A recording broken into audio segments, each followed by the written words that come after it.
So what I've done is I've broken down what the project would cost with a large design build firm, with a medium general contractor, or with the homeowner acting as their own general contractor. And I used a $100,000 project as an example, and I want to explain why a design build firm is a $100,000 project.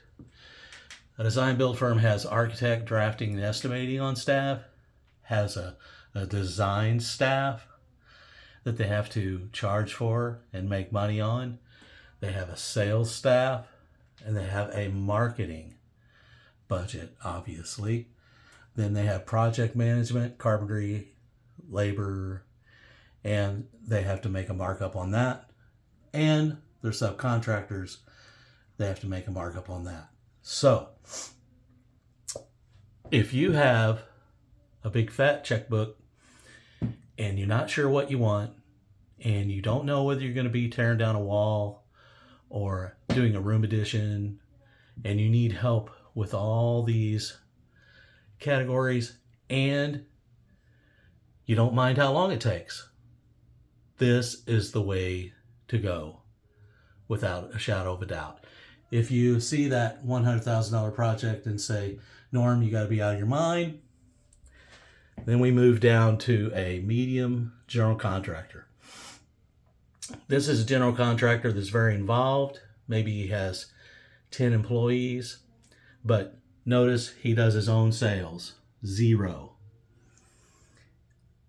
Sales is 6 to 10% of the design build firm's revenue.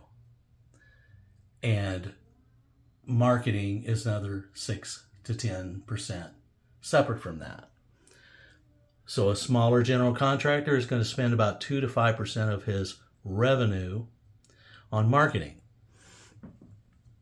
He is probably going to do his own drawings. So in most cases, let's say for the case of this project, he doesn't need an architect. He does his own drawings. But he has to make money. You want him to be there in a year when you call and say, hey, I need something. So he's going to work with you, and this is a very involved general contractor that can do this, and he's going to help you make all the selections. He's going to purchase all the products, and he's going to charge you 30 to 50% markup on that product. The other way he makes money is he's going to make money off his labor. He's going to charge you 30 to 50% on his labor and his construction materials. He's going to do the same thing with the subs, 30 to 50%.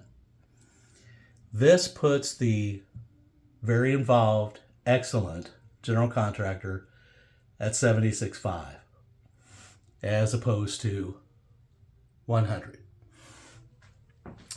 If you're going to be acting as your own general contractor,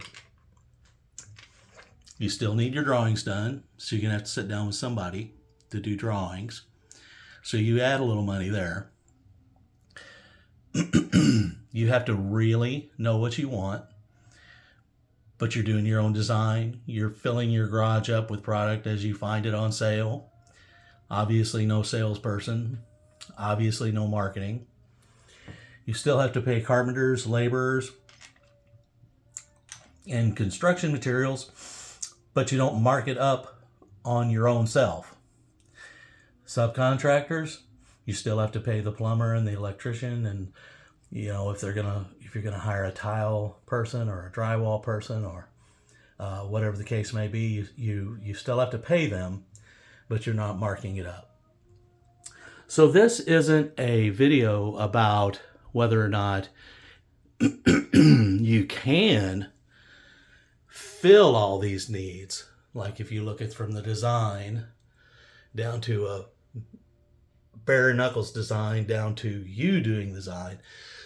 This isn't talking about that per se.